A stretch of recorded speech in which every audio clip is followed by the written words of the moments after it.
All right, guys, we're here doing a PM, quick checklist on a PDQ 360. Just looking at rollers, we're checking out the E-chain, hoses, check valves. We're actually also up in the electrical cabinet, just making sure everything looks good and tight up there as well, making sure we're not having any issues. Checking over micro switches, sonars, and everything like that, greasing everything that needs to be greased to make sure this thing's ready to service our customers. So don't forget, this is actually a great time for me to let you guys know, those Delrin rollers, those shear pins, heck, even the PDQ nodes, we have them all here at Kleen-Rite.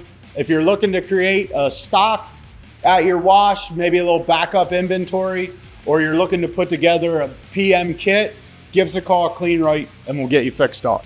Kleen-Rite.